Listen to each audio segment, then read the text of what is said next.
dentro das nossas possibilidades, e até o fim. E vamos terminar, então, de ver a abordagem que Aristóteles faz do assunto político. Então, como eu disse a vocês já mais de uma vez, é preciso nunca perder de vista que a obra aristotélica é uma obra toda fragmentada, toda complicada, veio aos pedaços, há dificuldades de compreensão e 24 séculos depois você não sabe se a palavra X ali é aquela mesma. Olá, Valmor, tudo bem? Então, há todo tipo de dificuldade, né? Que impede a nossa compreensão mais fácil do livro. Uma das dificuldades dessa nossa edição aqui é que o tradutor francês, do grego para o francês, ele negou-se a parafrasear o texto. Você entende esse critério de paráfrase do texto? Você tem anotações. Com que rapidez você consegue copiar, anotar o que alguém está falando? Você consegue fazer isso com dificuldade, porque mesmo que alguém que fale devagar, a voz é mais rápida do que a mão. Né? Então, os textos vieram para a modernidade digamos assim, com falta de acabamento sintático mesmo. Você sem construções, muitos anacolutos. Sabe o que é anacoluto, né? Quando você tem uma quebra no sentido da frase, porque faltou uma palavra, o sujeito largou aquela frase e foi para a próxima. Né? Então, os originais são assim. Muito bem. Então, o que foi que aconteceu? O tradutor francês resolveu respeitar isso ao máximo. Quer dizer, ele recusou-se a parafrasear o texto. Então, o que é parafrasear o texto? Eloy? Parafrasear o texto é quando você pega ali 10 palavrinhas e você monta um texto. Como se fosse assim, você monta um texto fazendo sentido a partir daquelas 10 palavrinhas. Então, o texto original francês está um pouco quebrado, assim, um pouco espinhoso, e o tradutor brasileiro não teve competência para dar uma cara de texto português ao texto, cometeu alguns erros graves de tradução, e é por isso que, no caso específico dessa tradução aí, nos deu um pouco mais de trabalho. Mas, de modo geral, os tradutores fazem, nesse caso aí, fazem alguma paráfrase, que é o que faz o Mada Gamakuri, em que ele estrutura o que está ali de um modo que fique mais fácil de entender. Bom, então, como vocês sabem, a obra de Aristóteles, aos pouquinhos, foi sendo organizada ao longo do tempo, e ela se divide em diversas famílias de assuntos. E entre as famílias de assuntos, uma que é a família moral. A palavra ética e moral são, no fundo, sinônimos. Ética e moral é a mesma coisa. Moral é costume, ethos é costume. Só que o que acontece na prática é que moral é está mais associada à ideia de códigos morais, quer dizer, a costumes que as pessoas têm, que o mundo usa. E ética passou a ser o nome de uma disciplina filosófica que estuda a moral. Entenderam? Então, ética é a disciplina filosófica que estuda os costumes humanos, ou seja, o que fazer. Então, o Aristóteles chamava esse pedaço da filosofia de filosofia prática, da palavra praxis. Tinha uma filosofia teórica, tinha um pedaço que era teoria pura, quando o Aristóteles, por exemplo, estuda os animais, ele está descrevendo com o único objetivo de obter um conhecimento concreto dos animais. Tem um pedaço que é prático, de praxis, que é dizer assim, como a gente faz na vida. Tem um pedaço que é técnico. Esse técnico não há obra em Aristóteles que o represente, que é quando você ensina alguém a plantar couves, quando você faz um livro de jardinagem, por exemplo. E há um quarto assunto, que é o instrumental. Aristóteles não achava que o instrumental, que é modernamente chamado de órgão é o nome moderno, não foi Aristóteles que botou esse nome, para os 4 ou 5 livros de metodologia da filosofia. E esse órgão é uma outra categoria. Órgão significa instrumento em grego. Órgão é isso. Ele chamou como? Órgão. Não, ele chamou como? Ele não chamou de nada. 4 ou 5 livros de Aristóteles, né? Refutações sofísticas, categorias, enfim, foram todas juntadas E junto, isso tudo chama órgão. Então, quando você compra um livro chamado Órgão numa livraria, ele é a reunião de 4 ou 5 livros de Aristóteles. Naquele estudo que você recebeu, está lá a lista dos livros chamados Órgão. Então, o Aristóteles, do ponto de vista de filosofia moral, no sentido não especulativo, mas no sentido prático, tinha 3 obras. Tem 3 obras. Uma obra é orientadora da vida social. Essa obra chama-se Política. Está aqui. Vocês acabaram, hoje, né, nós acabamos de passear pela política de Aristóteles. Tem uma segunda obra que orienta a vida familiar, e essa obra chama-se Econômica. Porque opus, em grego, é casa, né? Regra da casa. Então, é uma obra para orientar a vida da família. Só que essa obra é uma obra muito polêmica, porque, se vocês lembram bem, um pedaço da política inclui também algumas regras domésticas. Mas há um livro chamado Econômica, de Aristóteles, que é, de modo geral, editado nas grandes coletâneas, de que se tem praticamente certeza de que é ilegítimo. Na lista que vocês receberam, foi colocado naquela coluna do meio, daqueles livros do qual se duvida da autenticidade. Então, o livro Econômica, eu nunca vi em português traduzido, mas você encontra aí nessas coletâneas todas aí. Então, nós não sabemos muito bem o que fazer com ele. Mas o terceiro livro de moral é o livro chamado Ética a Nicômacos. Ética a Nicômacos. Nicômacos é tanto o nome do pai de Aristóteles quanto o nome do filho. E não se sabe a qual dos dois refere-se esse nome. Tudo indica que é o filho. Há uma outra tese de que a Ética Nicômacos chamava apenas ética. Tanto é que tem uma outra ética chamada Ética Eudêmica, que parece ser um rascunho da Ética Nicômacos. E essa Ética Nicômacos chama assim porque o filho teria editado o livro depois da morte do pai. Mas ninguém sabe. Em todo caso, Ética Nicômacos é a obra central do Aristóteles sobre moral do indivíduo, o que o indivíduo deve fazer. Então, o que eu queria começar dizendo para vocês hoje é que nós vamos fazer, no primeiro semestre de 2008, naquele nosso grupo de leitura normal, de cada quinzena, uma noite, né, que tem sido feito na BRH, né, embora o Eloy também é instrutor de grupos de estudo lá na BRH, ainda nós não sabemos se a BRH vai fazer o programa lá, mas, independentemente da BRH, vai ter o programa Ética a Nicômaco. Quer dizer, sendo na BRH ou não, como faz, nós vamos fazer a leitura do livro Ética a Nicômaco, que é o livro de moral pessoal que Aristóteles escreveu. Então, esse livro aqui existe no Brasil. Há uma edição maravilhosa do Mário da Gama Cury, que também não tem para comprar, que é um inferno. Tá? É um inferno, né? Dizer para vocês o tempo todo, né? Que é essa aqui, editada pela UNB, e há uma edição aqui do Edson Bini, traduzida do grego, uma tradução muito razoável, que parece que é o livro que nós vamos ter que comprar, que é esse aqui mesmo. Então, o método para fazer Ética Nicômaco esse é um livro de o que fazer com a sua própria vida, quer dizer, um livro de análise do indivíduo. O que fazer, o que o indivíduo deve fazer com a sua própria vida. Aquela tradução que está nos Pensadores é muito fluida. Aquela tradução que está nos Pensadores foi feita da edição inglesa, pelo tal do Valandro, e pelo Gerd Bornheim. Gerd Bornheim eu conheci muito bem, morreu aí uns 4, 5 anos, era um filósofo, um professor de filosofia, especialista em estética, e que era um sujeito razoável, assim, tinha assim, uma certa profundidade. Então, eles fizeram o quê? Eles pegaram a tradução do inglês, traduzindo para o português. Esse Valandro, eu não sei nem quem é bem, mas o seu Gerd está ali é porque ele deve ter dado uma revisão naquilo, né? Então, eu não sei muito bem o que dizer dela, né, essa tradução. Você tem no Brasil uma tradução antiga, como que tem essa também da política, da editora Atena, que lá de 1940 alguma coisa, que é uma edição, certamente um tradutor português, Cassiano alguma coisa.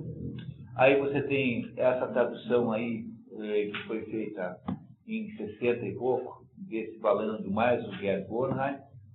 Aí você tem a tradução do Mário da Gama Cury, que é essa que está aí, que é a que nós deveríamos escolher, caso pudéssemos.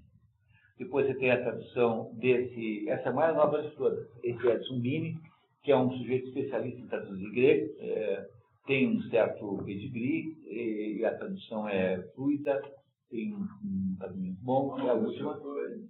Esse é Aristóteles, Edson Bini, que é um tradutor de São Paulo, mora em Bauru, no interior, é uma pessoa... Tem até aqui, ó, consegui aqui dados biográficos aqui do Candidato depois, aqui tem uma entrevistazinha com o próprio Edson Bini. E você tem uma tradução picareta da Martin Claret, assinada por um tal de Pedro Nasseri, que é provavelmente a tradução do Cassiano, aquele português, falsificada, para parecer que eles fizeram. E aí de Ouro também tem umas traduções antigas, sempre desse Cassiano. Então, eu sou capaz de apostar um sorvete de limão que a Martin Claret pegou a tradução do tal do Cassiano, e eles mudam umas palavras para parecer que não é cópia, e ele faz isso com todos os livros, é a maior picaretagem que tem. Essa Martin Claret, eu sugiro não comprar livro desse. Eu vou entregar a bibliografia para vocês com ele dentro, você não pode deixar de reconhecer que existe, né? Então a ideia era continuar o primeiro grupo de 2008, independentemente se será ou não na BRH, porque isso ainda não está decidido. Então é fazer um programa nas mesmas bases, 10 encontros quinzenais, sempre à noite, né? Toda segunda-feira à noite, no meu caso. O Eloy também vai está pensando em fazer uma oficina, né, Eloy? Oficina de marketing, e eu acho que vou fazer daquele livro Criação do Paul Johnson lá no Clube de Criação. No Clube de Criação. Lendo e aplicando na prática. Assim. Bom, no que diz respeito a esse grupo aqui, né? Então, essa ficou sendo a programação para o ano que vem. Então, caso vocês vão participar, não comprem o livro, porque nós compramos por um preço menor, direto na editora, e aí colocamos o livro dentro do... Ética de Combos, eu achei vários livros desses naquele site da Estante Literária. Estante virtual? Desse aqui, não, né? Não. Lá você tem o da de Ouro, você tem tem a maioria que tem ali é da de Ouro, né? Então, cultural, parece. Cultural? Abril Cultural. Abril Cultural é esse mesmo que você tem, que é o do Gerd Kornheim. Nova Cultural é Abril Cultural. É a mesma tradução, editada com 2 selos, porque é a mesma família, né? Nova Cultural é do... esse é o livro comum. Mas esse você compra novinho aí, nos sebos, por R$10 aí. Novinho, zero, ninguém abriu o livro, por R$10. É extremamente mal desvalorizado, porque é muito mal editado. A editora Abril não sabe lidar com livro, só sabe lidar com revista. Nunca conseguiram fazer uma operação de livro boa, sabe, né? Com todo o capital que tem, é só trazer um sujeito do ramo, né? Assim, vai, vem cá, você vai ser o diretor de um livro, então faça uma editora que preste, mas eles não conseguem fazer. Então, a Abril Cultural e a Nova Cultural são primos, né? São 2 irmãos. Um é o Vitor Tivita e o outro é o outro lá, cujo nome não lembro mais. Irmão do Vitor Tivita, lembra? Robert, né? Robert, isso mesmo, que brigaram e separaram, e fizeram um negócio. Mas a edição, essa aqui não é uma edição fácil, porque é um livro, esse é um livro editado em 2007, um livro do ano passado. Então vocês não vão encontrar em sebo. Se você encontrar esse aqui em sebo, agarre correndo. Esse aqui é que tem que pegar correndo, nem discutir o preço. Não tem. Esse aqui é da UNB. Eu acho que vi na estante virtual um ou outro. Mas na UNB não tem mais? Não tem. Senão eu correria lá e compraria a 20. Naquela biblioteca, naquela livraria do aeroporto? Não tem. Pode ser, mas na editora não tem. É muito improvável. Tá? A última edição foi em 2001. Já tem 7 anos, é difícil que tenha sobrado estoque de livros. Então, esse aqui é o livro para você comprar correndo sem pestanejar. A edição da UNB, traduzido pelo Mário da Gama Cury, que é o mesmo tradutor do outro de política. Que são traduções deliciosas, maravilhosas, inteligentes. É o paraíso sobre a terra. Agora, por alguma razão, né, inexplicável no Brasil, não é possível comprar o livro novo. Quem tem um monte de edições é essa Martin Claret. Todo ano eles editam a Ética de Combos. Então vocês encontram no sebo livro de vários anos seguidos, mas eu, como eu queria insistir, é possivelmente uma tradução falsa, e por ser falsa deve ter sido mal agendrada. Eu não acho que seja vantajoso comprar aqui, não. Então, esse aqui é o livro que nós vamos usar. Essa edição do Edson Guini, que é do grego, não teve intermediário, e será sempre lido como a gente está lendo a política aqui, ou seja, com o apoio dos outros dois livros, né? Da edição britânica, de Oxford, que essa sim é uma coisa delirantemente boa. Então, se vocês quiserem um dia gastar uma graninha e investir num negócio desse, né, tem que saber o inglesinho mais ou menos lá. Mas não é uma grande coisa, não. Mas tem essa edição da Universidade de Princeton, em 2 volumes, da tradução de todo Aristóteles em inglês. Eu estava teimando com o Alexandre, que o Alexandre andou indo atrás, que eu tinha pago $90. Não, R$90 eu paguei. E agora eu olhei lá no livro e vi que é $90. Mas quando eu comprei, o real estava 1 por 1.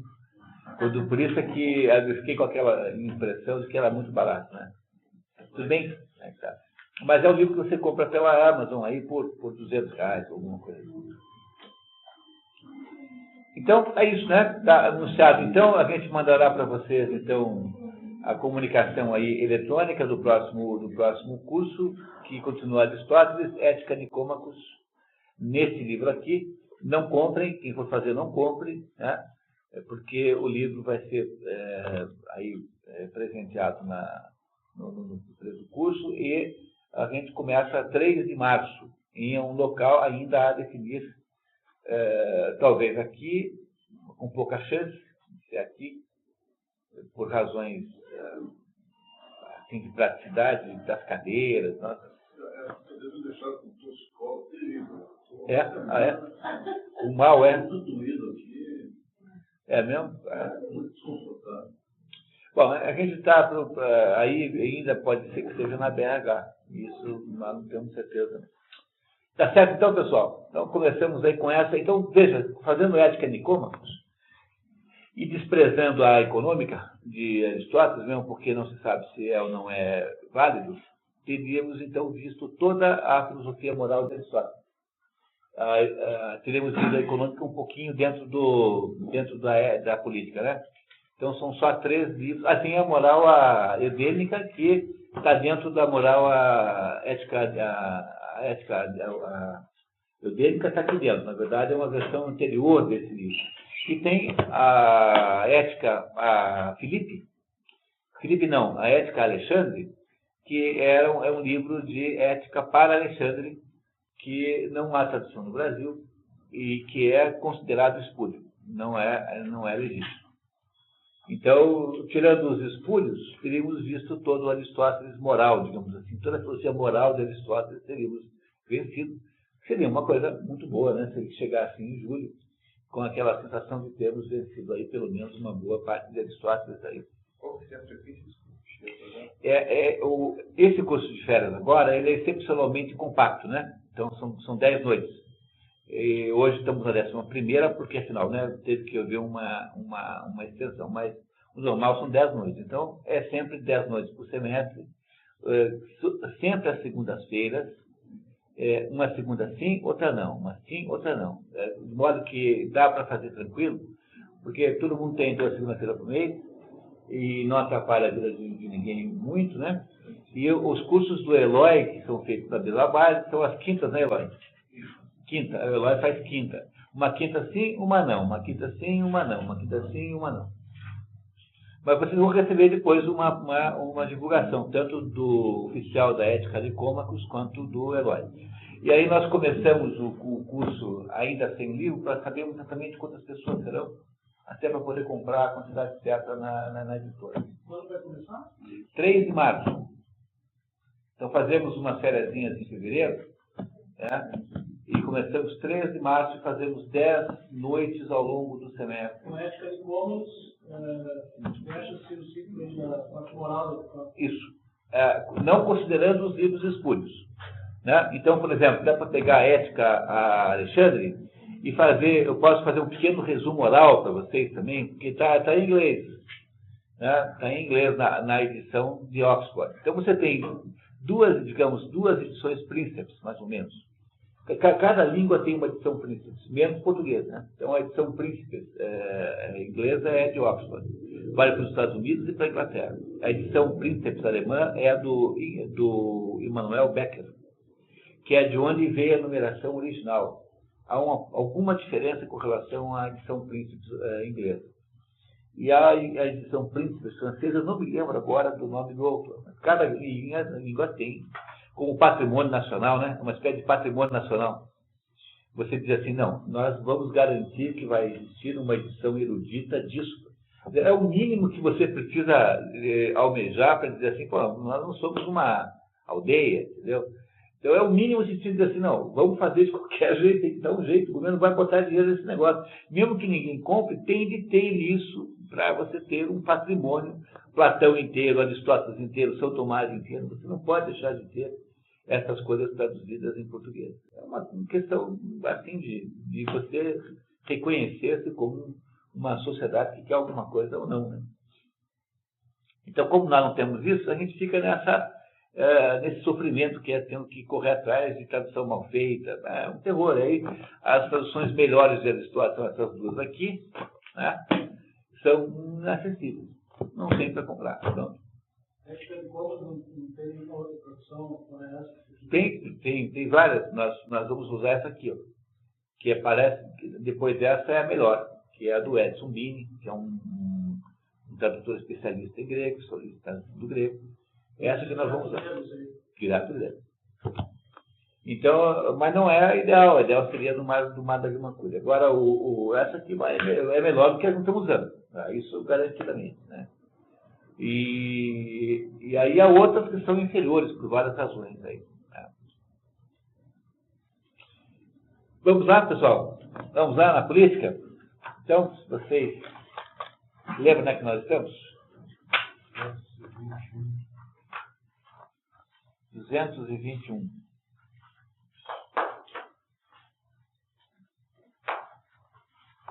Das revoluções particulares e as monarquias. Então, novamente eu queria fazer uma pequena apanhada aqui de algumas ideias centrais, né? Então, o Aristóteles acha que a vida social é tão natural quanto a vida fisiológica humana, que não há ser humano que não vive em sociedade, portanto, a sociedade pertence à natureza. Pertence à natureza no que diz respeito ao ser humano.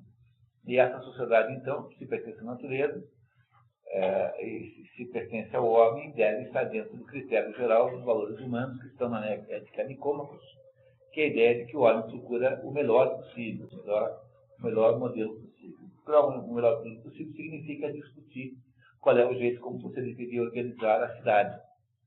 Então, ele faz uma descrição de cidade, que ele bota como os pingos dos is, depois começa a falar dos modelos, diversos modelos de organização política da cidade. A organização política da cidade é uma redundância, né? Eu estou sendo redundante, porque a organização política já implica que seja da cidade. E ele parte de um modelinho bem abstrato, meio platônico, que é falar de monarquia, oligarquia e poliarquia, depois comparando com as suas involuções, com as suas degenerescências, que são a tirania, a oligarquia e a democracia. Aí o que ele faz em seguida é ir aos poucos abandonando esse modelo platônico e criando um verdadeiro modelo aristotélico, que é a partir da observação concreta do campo.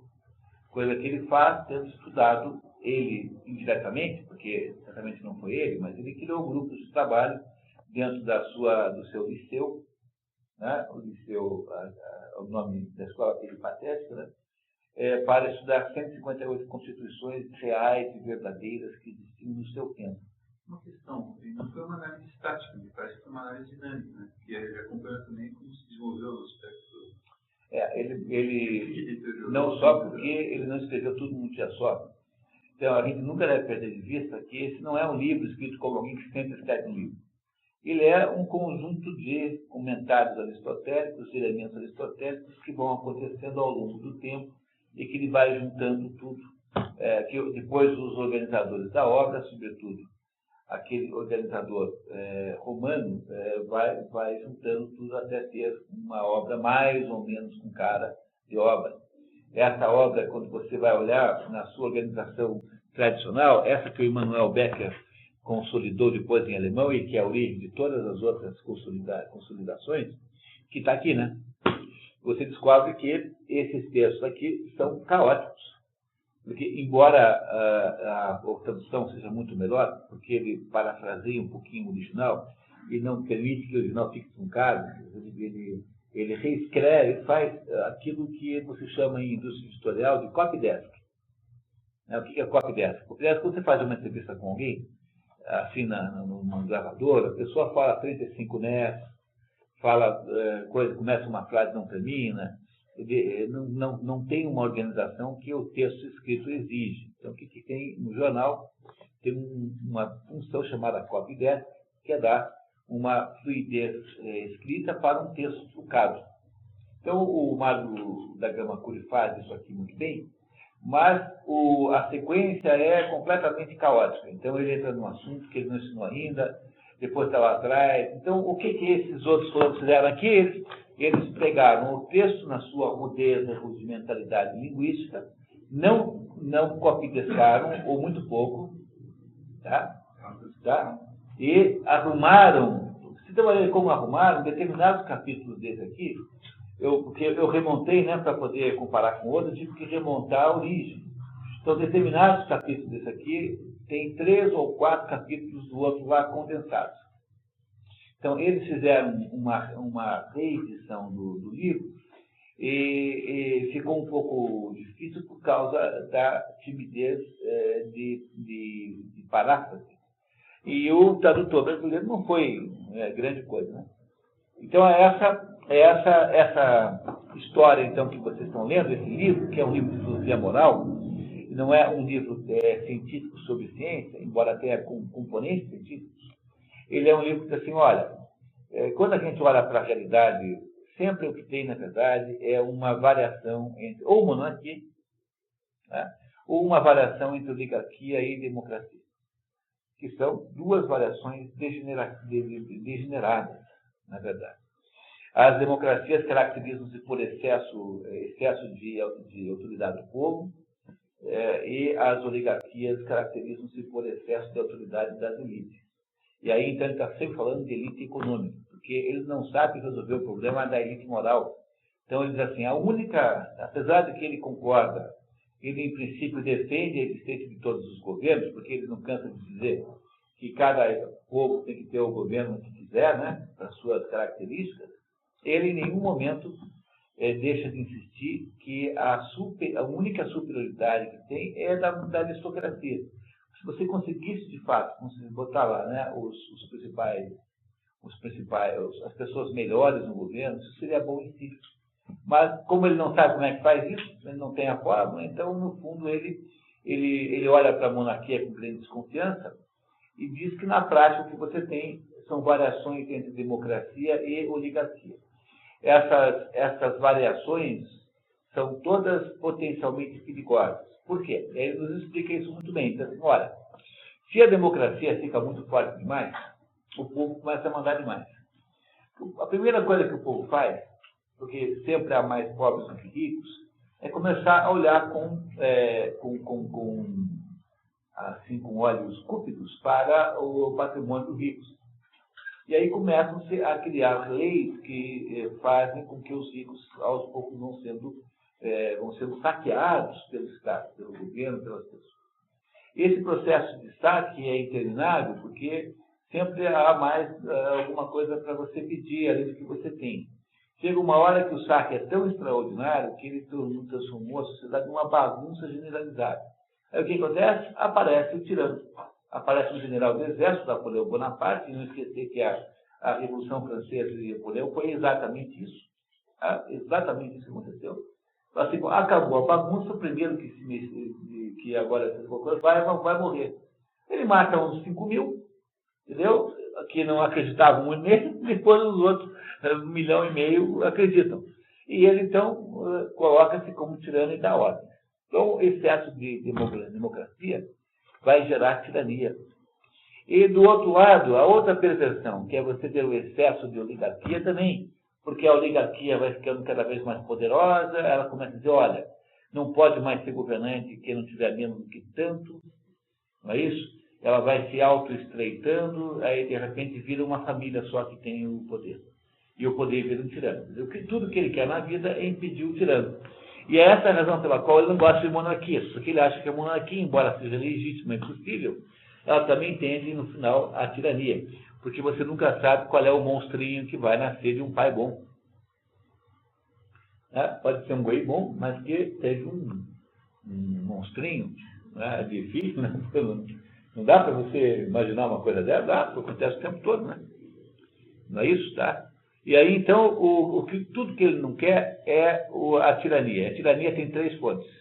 A fonte monárquica degenerada, porque você não controla os sucessores, até mesmo não controla um próprio rei bom, que pode ficar mal.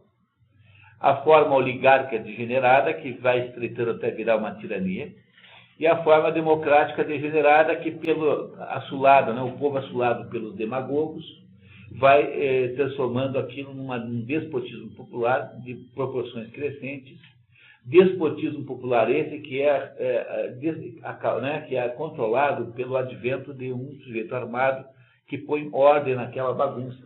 Isso foi o que aconteceu no Brasil em 64, potencialmente, e foi o que vai acontecer com o Hugo Chávez uma hora dessas aí. O Hugo Chávez não vai escapar. Uma hora dessa vai acontecer a mesma coisa com o Hugo Chávez. A derrota que ele teve agora já foi um recado do outro milico lá. Como é o nome do senhor? Alguém lembra?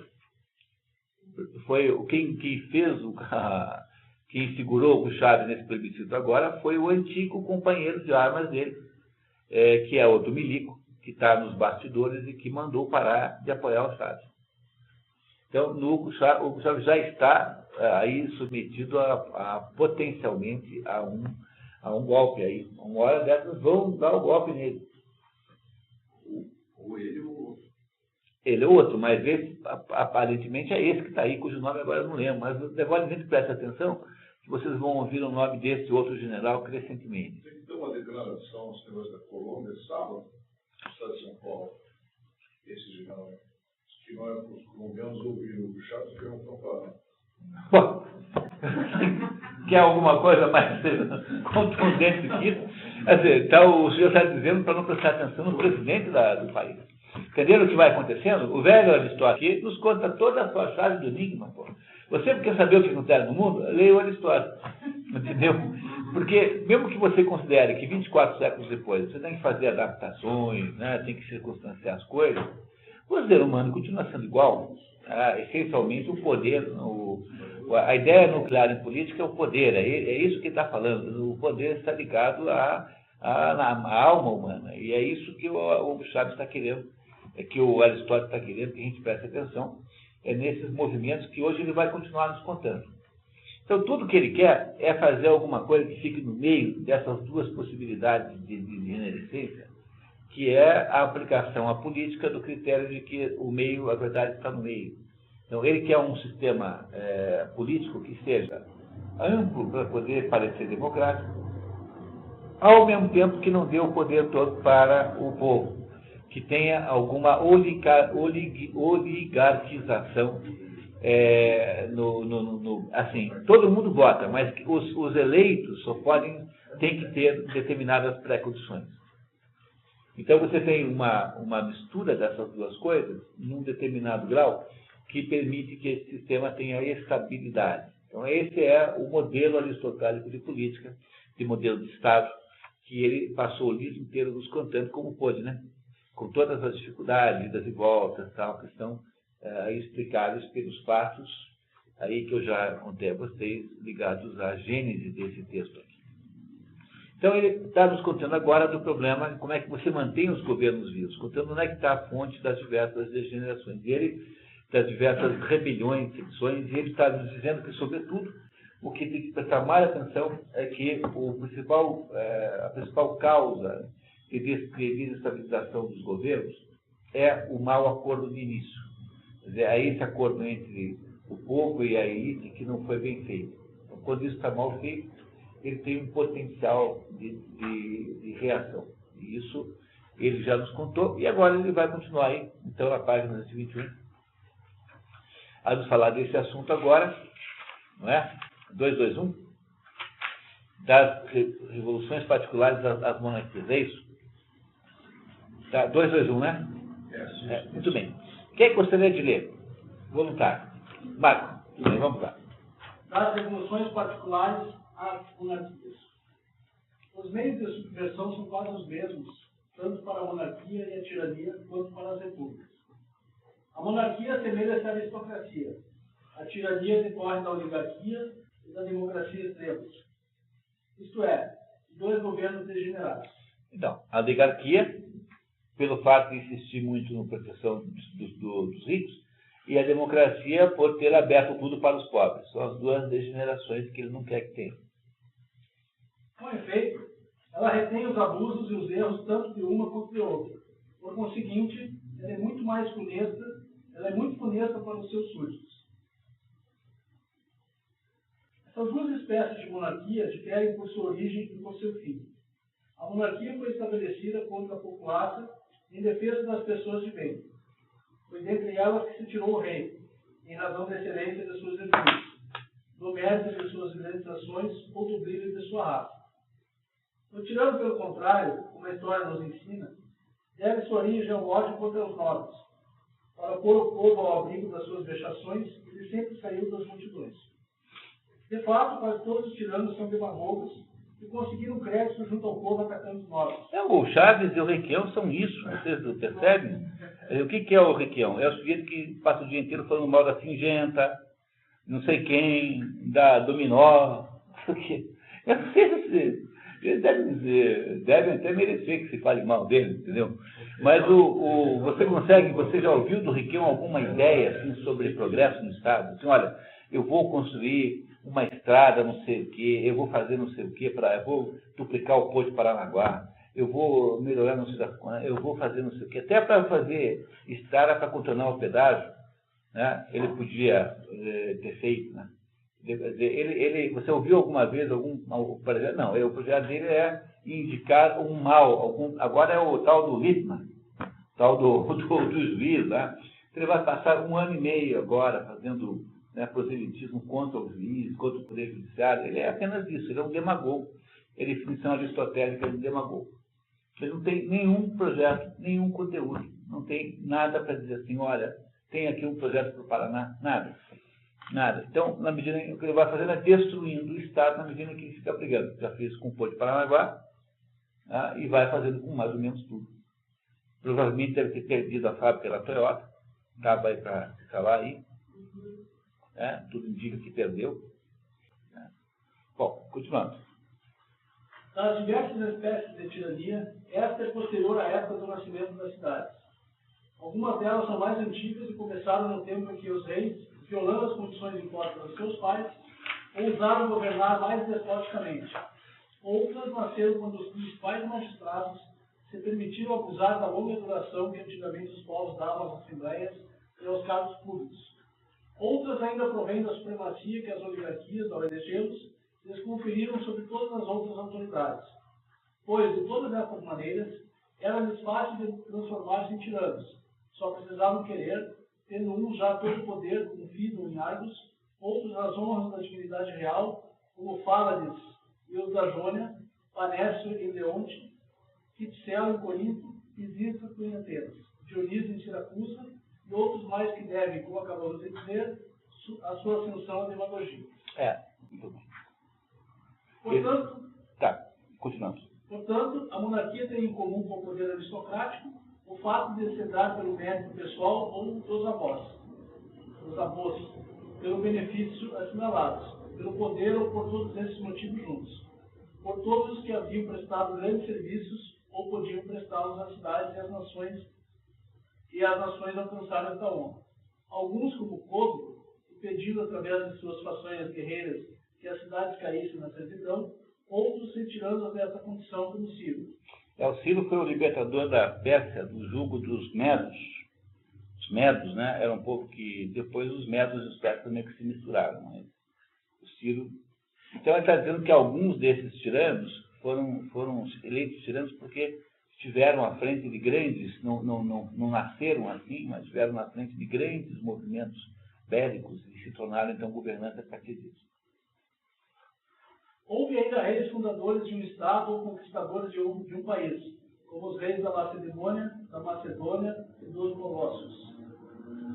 A meta e o dever do rei são zelar para que os proprietários não sejam desapossados por agressores injustos e nem o povo seja ultrajado por pessoas insolentes. O tirano, pelo contrário, como já ficou dito muitas vezes, não se preocupa com o interesse público, a não ser quando este está ligado ao seu próprio interesse. A volúpia e o dinheiro de todos, eis o que busca o tirano. A volúpia é prazer, né? Prazer. Honra, eis o que é necessário aos reis. Sua guarda é composta de cidadãos. O tirano convoca estrangeiros para a sua. Porque os cidadãos não tocam ser guarda dele, a não ser com a intenção de matá-lo, né?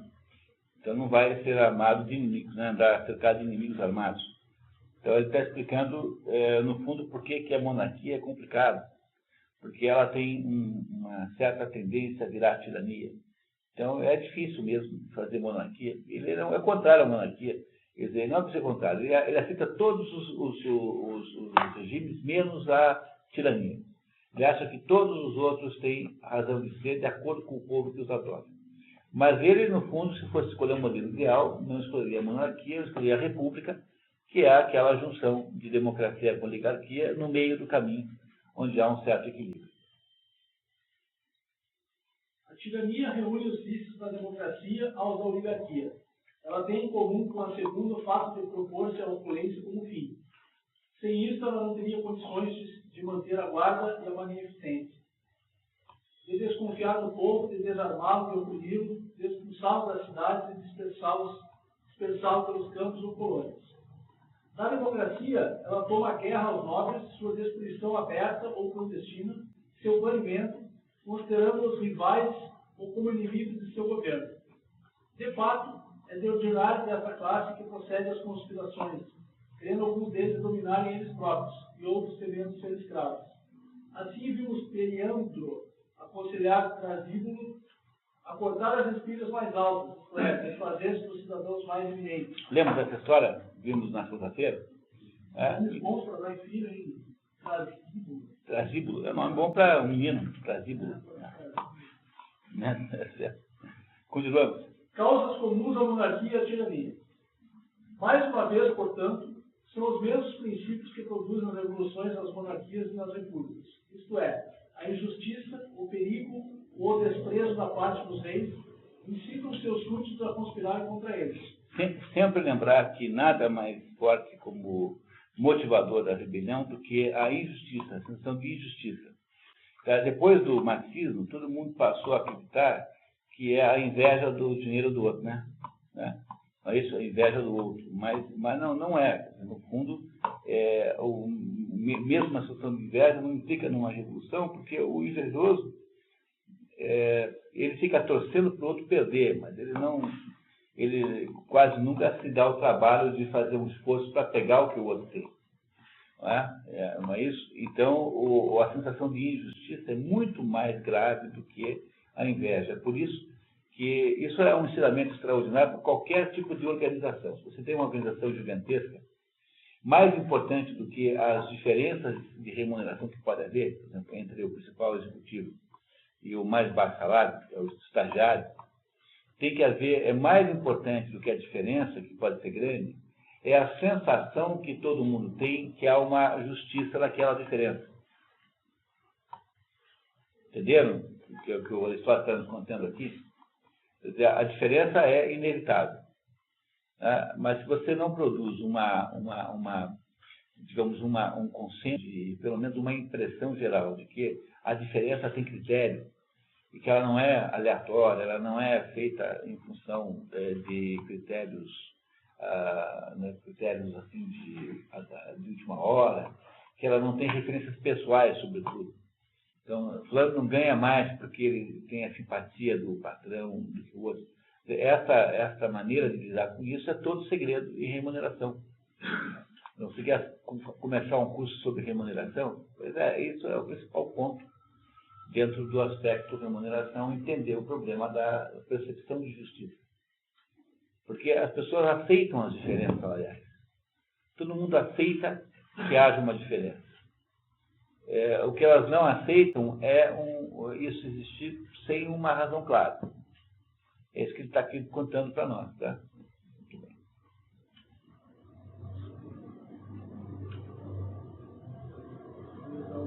A injustiça que acontece... A injustiça que acontece principalmente por trás da pessoa do justo ou a sua honra, e às vezes pela expoliação dos seus bens. As conspirações tendem aos mesmos fins nos dois regimes, pois tendo os monarcas abundantes riquezas e honras, todos querem tê-las da mesma forma que eles. Mas as conspirações fazem-se ou contra a pessoa dos príncipes ou contra o Estado. Aqueles que têm por causa a injúria pessoal são de diversos tipos, cada qual provocando um gênero de ressentimento. Os ofendidos conspiram, na maioria dos casos, para se vingarem, e não por seu próprio proveito. Entendeu? Olha aí. Vingança, entendeu? Mesmo que seja uma vingança que produza um desfavorecimento pessoal. Né? Então, às vezes, a vingança é mais importante que a vantagem daquilo. Por isso que tem aquela velha frase, que vingança é um prato que se come frio, que é justamente para você fazer uma vingança mais barata do que uma mais cara, né? Entendeu? A vingança, digamos, instantânea é muito cara, porque ela é refletida. E, às vezes, uma vingança, né, comida frio pode ser... É aquela história do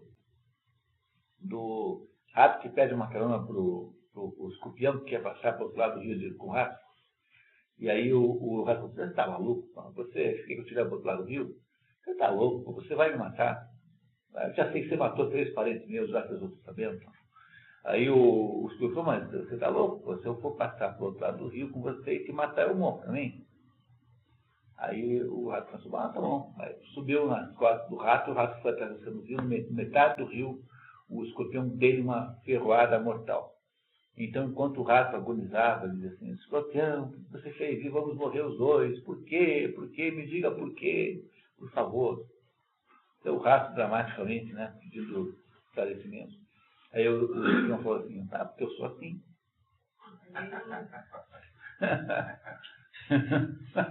É da minha natureza. É da minha natureza, eu sou assim. Então. Mas, olha, eu conheço um caso. Um rato? Um caso. Bem rapidinho. Bem rapidinho. De uma pessoa que a gente sabe que segura um funcionário porque ele sabe aplicar na bolsa. Aplicar o quê? Aplicar na bolsa. Mas isso é uma vantagem muito boa. É um grande sujeito que custa barato. Então. Agora a bolsa está caindo. Está uma bagunça ainda. Mas ganha-se dinheiro na queda também, né? Você sabe, né?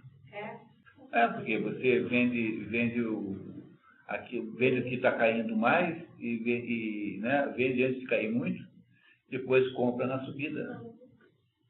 Se ganha aí na baixa na boa. Esses dias eu participei de um debate lá em São Paulo sobre memória empresarial, e aí as pessoas estavam discutindo memória das pessoas. Uma das memórias que você mais guarda é rancor, ressentimento e injustiça. Essa você guarda.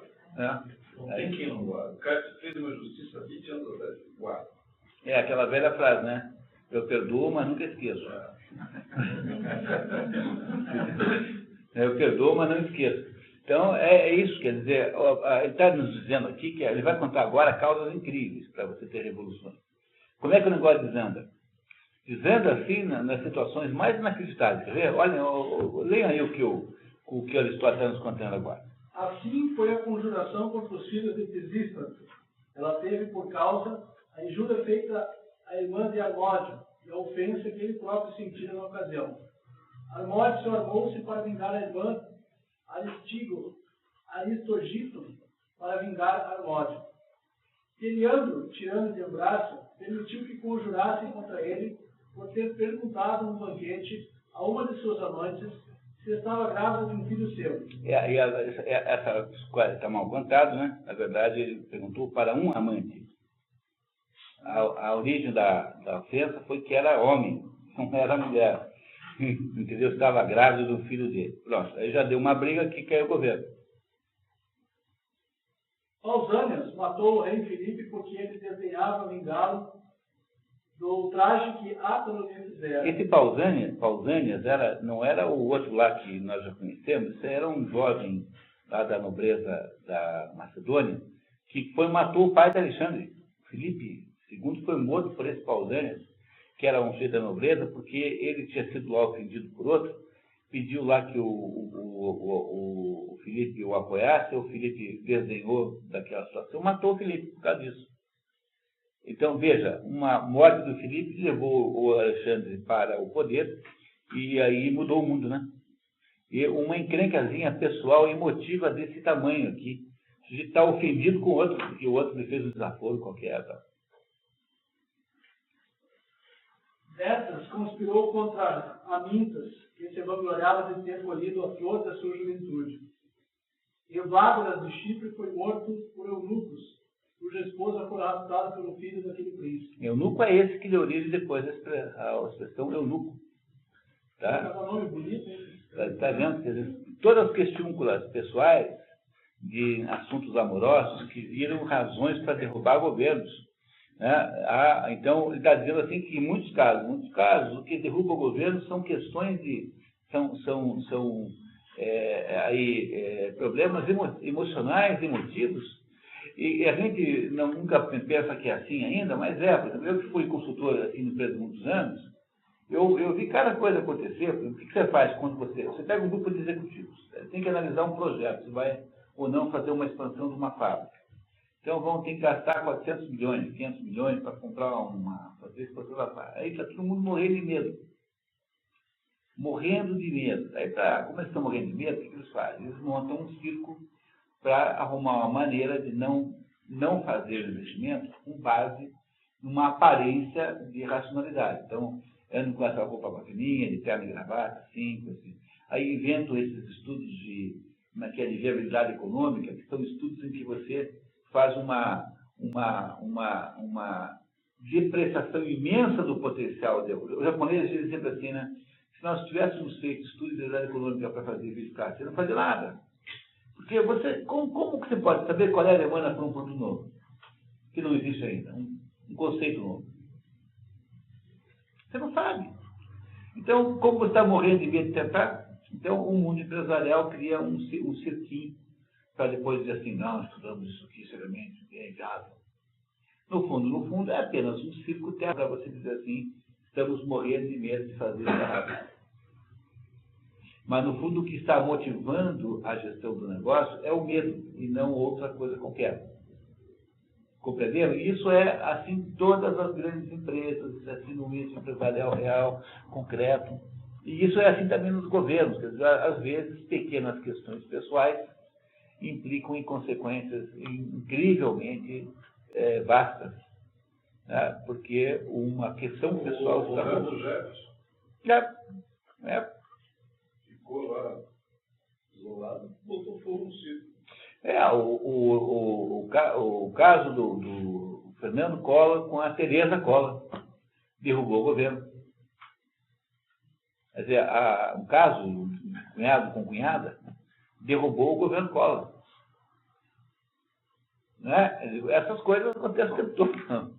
Né? É o que ele estava contando aqui. Várias ressurreições não tiveram outra causa, além dos atentados dos reis ao pudor de outrem, principalmente a de Crateus contra Aquelau, que o torturara para o serviço dele. A injúria já era mais do que suficiente, mas Crateus já estava, além disso, agastado pela recusa que lhe fizera Aquelau de suas duas filhas, uma depois da outra, embora ele tivesse prometido uma delas em casamento. Oprimido pela guerra que tinha de se sustentar contra a Cira e a Rabeu, Arquelau casou a mais velha com o rei de Eliméia e a mais moça com o filho de Amintas, pensando que Crateus, filho de Cleópatra, não ousaria hostilizá-lo. Essa Cleópatra não é a Cleópatra lá do Egito, tá? A Cleópatra do Egito vem muito depois. O nome Cleópatra é o nome comum lá no mundo grego. A Cleópatra não era egípcia, ela era macedônia, ela era parente do Alexandre. E Cleópatra é um nome comum lá, não é um nome incomum. Então, Cleópatra aí não é a Cleópatra casada com Judicé, amante do Marco Antônio, né? Não é isso, é outra, muito anterior, né? Muito anterior. Todavia, o verdadeiro começo de sua ruptura originou-se da defesa do ressentimento de Crateus por ter sido solicitado a tolerar ações desonrosas. Ter sido amante do outro. Esperava que fosse compensado com a mão de uma das filhas. E aí, quando não foi, ele resolveu matar o outro. Aí matou o outro, acabou o governo. Esses caras, um pouco escabrosos, né? Mas vocês são todos grandes. Tá? Continuando. Elanocrata de Larissa participou da mesma conspiração pela mesma razão. O príncipe, depois de ter abusado de sua juventude, prometera mandá-lo de volta à sua pátria. O jovem achou que só o mantinha junto a si para se divertir, e não por amá-lo. Parro de Heráclito de Eno mataram Potes para vingar a ofensa feita a seu pai. A Damasco igualmente o traiu por tê-lo castrado quando ainda era criança. Muitos outros, indignados por terem sido maltratados e feridos, mataram ou tentaram matar nobres e reis. Foi assim que em Mitilene, Magacles, em emboscada com seus amigos, matou os pentálidas que, enquanto passeavam, se divertiam batendo nos passantes com varas de ferro. Depois, Esmerdes fez outro tanto com Pentilo, que ordenara que fosse surrado por uma mulher, a cujas indiscrições ele sempre cedeu. Esse troço aí que estava esquisitíssimo, eu fui verificar, não é essa a história. Esse Hermeses aí foi lá, mandou lá um Brutamontes surrá-lo em casa, ele foi surrado na frente da mulher, ele foi arrastado para fora de casa. Essa é a verdadeira razão. Não tem nada a ver com o que está escrito aí. Tá? Então, procurei não só nas suas instruções, como em outras fontes. Então, o que houve aqui, o sujeito foi submetido a uma humilhação perante a família, vai falar e matou outro. Então, o tirano é morto por causa de uma coisa como essa, né? Ele não precisa de uma grande razão metafísica, não, para derrubar o governo. Basta que alguém esteja com muita raiva de você, né? É isso que acontece com as tiranias, de modo geral. Decânio odiou e conduziu a conspiração contra Aquelau e foi investigador de todos os outros assassinos. O motivo de sua cólera tinha origem no fato de que, tendo se referido ao hálito infecto de Eurípides, Aquelau negara aquele poeta vingativo que o mandou açoitar cruelmente. Esse Eurípides é o que faz as peças de teatro, tá? É o dramaturgo Eurípides. Entendeu?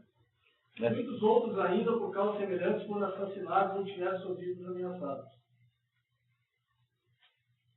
Os perigos e o medo, às vezes, também incitam a arruinar as monarquias, assim como os outros estados. Xerxes, bêbado de vinho, encarregara Artábano de crucificar Dario. Artábano, crendo que o príncipe se esqueceria dessa ordem, por ter sido dada no auge da embriaguez, não a executou. Quando Xerxes deu mostras de sua cólera por isso, Artábano o matou para evitar sua própria perda. O Xerxes estava bêbado e falou assim, você vai lá agora e mate o outro. Falou assim, não, pô. Depois ele levanta o bloco e diz que não mandou matar ninguém. Eu não vou obedecer. Aí quando o outro colou do porre, viu que não tinha matado o outro e foi para cima de quem ele deu a ordem, né? E ele então mata o Xerxes para não ser ele acusado, né? Ser morto no lugar do Xerxes. O tema da ópera Xerxes, de lenda, não? Não sei. Pode ser que seja. É possível, sim. Claro. Pode ser. Tá. Outras conspirações procedem do desprezo, como a que foi feita contra Sardanapalo, visto, dizem os antigos mitólogos, fiando no meio de um grupo de mulheres. Numa atitude assim feminoide, né?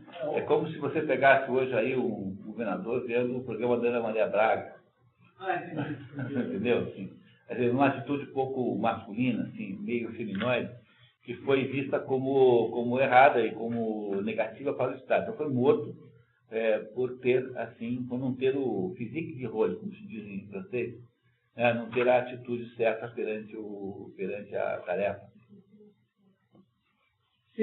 Quanto a esse príncipe, o fato duvidoso pode ser verdade quanto a algum outro. Está dizendo que essa história há dúvida sobre se é verdade ou não, né? Dio insurgiu-se pela mesma causa contra Dionísio, o jovem, que estava sempre bêbado e era desprezado igualmente por todos os súditos. Essa história é muito importante porque você sabe que essa história de Platão. O Platão tinha inventado um modelo É só ter que tomar um pouco de cuidado com isso, sabe? Para vocês não ficarem com a impressão de que o Platão inventou a República como uma fórmula pronta que era para fazer assim, ser implantada como se fosse uma roupa preta-porter. Na verdade, o Platão que via com a ideia da República não era implantar um modelo platônico, assim como se fosse um modelo feito e acabado. O que ele queria era criar um pretexto didático para falar do assunto. E o Platão, então, tentou transformar o rei Dionísio, o velho, num rei sábio. Porque a ideia do Platão é que o melhor modelo de governo é aquele em que o governante é o sábio. Então foi lá falar com esse Dionísio, que era um rei metido o Dionísio velho, né? Que era um rei metido a mecenas, às artes e tal. Ele vivia lá com artistas no seu palácio. E o rei falou, não, vamos fazer assim e tal. E contam então os comentaristas da época que todo mundo estava fazendo geometria, tinha uma aula de geometria assim, coletiva no Palácio Real. E esse Dionísio, um belo dia, encrencou com o Platão. Teve lá um desentendimento e expulsou lá de Siracusa. Esse Dionísio era grego, mas ficava em Siracusa, na Itália, que era uma colônia grega. E no primeiro barco que tinha, e por coincidência era um barco que ia para uma cidade inimiga de Atenas. Quando o Platão chega lá expulso, descobrem que ele é ateniense, o prendem e o põem à venda no mercado como escravo. Aí um aluno do Platão aparece e compra o professor e manda de volta para a Grécia, né, para Atenas. Quando chega em Atenas, Platão, que era rico, pegou e levantou o dinheiro para pagar ao aluno. Né? Aí ele falou assim, eu não quero. Não recusou o dinheiro, e com esse dinheiro foi que Platão montou a Academia Platônica. Passados muitos anos, esse Dionísio velho morreu e assumiu esse Dionísio jovem. E quem tinha feito toda a intermediação do Platão de Siracusa era esse Dion. Esse Dion tinha sido aluno de Platão, ele era sobrinho desse primo ele era primo tio do Dionísio jovem. Ele era cunhado do Dionísio velho. E aí, então, o Dion falou assim, Platão, agora vai dar certo, porque agora tem um jovem aqui, morreu aquele velho, tá, o Corongo, agora vai dar certo. Tal. E aí, o Platão volta para Siracusa para tentar ver se esse Dionísio aí funcionava. Mas não deu nada certo, esse Dionísio era louco, maluco, né? Vivia bêbado, como diz aqui o Aristóteles. E o Aristóteles sabe a história toda, né? Porque ele ouviu do professor dele, né? Então, esse Dionísio aqui expulsou o Platão de volta de Siracusa. Ele ficou lá preso um tempo, não queria deixar sair, e depois expulsou. Ele, então, dando graças a Deus de ter salvado a segunda vez.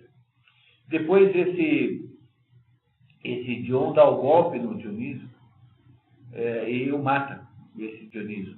Por isso aqui, antes disso, houve uma terceira tentativa, que foi uma armadilha. O Dionísio falou assim, vem aqui, Platão, vamos fazer agora, dá certo. Ele foi, e era só para fazê-lo perder o tempo. Aí esse Dion, que era sobrinho, mata o Dionísio jovem, que era tio, né? Mata o Dionísio jovem, e é isso que ele acabou de nos contar aqui. Então, esse Dionísio velho aqui, novo, era, na verdade, o sujeito que ninguém queria que governasse, porque não tinha as condições pessoais mínimas para governar. O desprezo torna infiéis até mesmo os protegidos. Até mesmo os amigos. Será que o Requião tem amigos que não sejam interessados no governo? Sei, né? Capaz de não ter, né? Confiança com que são honrados, persuados e que poderão, de repente, tentar um golpe seguro. O pouco caso que tem pelo monarca também torna audaciosos os que ganharam poder e acreditam poder tornar-se senhores do Estado. O fato de sua situação colocá-los longe de todo perigo leva-os com maior facilidade a fazer a tentativa, sobretudo os que têm o comando dos exércitos, fazer a tentativa do golpe, né? Isso mesmo. Foi o que fez Ciro contra Artiago, cujos costumes eram desprezíveis e a incapacidade evidente, já que vivia na moreza seu exército estava irritado com a ociosidade. Seu Trattácia agiu da mesma forma contra Mágodo, cujas tropas comandava. Veja, o Napoleão era um sujeito que, apesar de ser imperador, né, dormia na caserna. Tinha uma atitude de lealdade com o soldado. Então, de Napoleão não havia nenhum potencial de rebelião, porque ele era um soldado como os soldados eram. Viam nele uma honestidade, uma lealdade, né? Então, imagine um sujeito para governar o exército e é contrário de tudo que o exército pensa que é. Não, as pessoas precisam do exemplo concreto real, né? Então, quando o governante não é bom, o próprio exército destrói, o derruba. Às vezes, a conjuração tem vários motivos. Ao desprezo, junta-se a cobiça, como no caso de Mitríates, contra Aribardane. Ninguém é mais empreendedor do que os audaciosos que têm valentia e foram educados por seus mestres na carreira militar. É o tenente, né? É o tenente. No Brasil, isso chama-se tenente. Todas as revoluções que houve aqui de exército, exceto a de 64, eram tenentistas. É o tenentinho, que é o sujeito de 27, 28 anos, que tem não pode esperar, né? Não está com poder pleno. É esse sujeito que que toma o poder, né? Todas as rebeliões aí que houve ao longo do século XX eram todas tenentistas. Tenente quem que é? É um jovem com todo o ímpeto que você possa imaginar. Ele já é oficial, né? E já tem, portanto, uma certa dose de comando, e ele manda na tropa, porque eles são fortes, são né, poderosos. Manda nos generais. O Getúlio era o quê?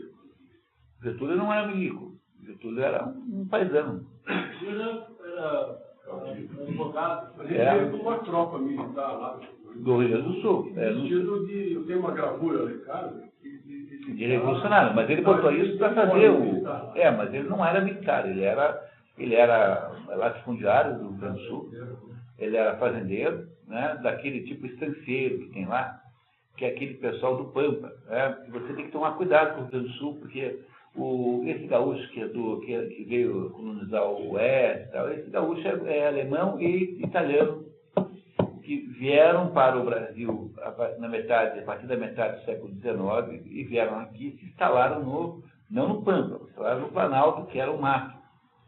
E de lá eles vieram vindo. Tá? Vieram vindo e subiram, estão lá em Rondônia, da onde.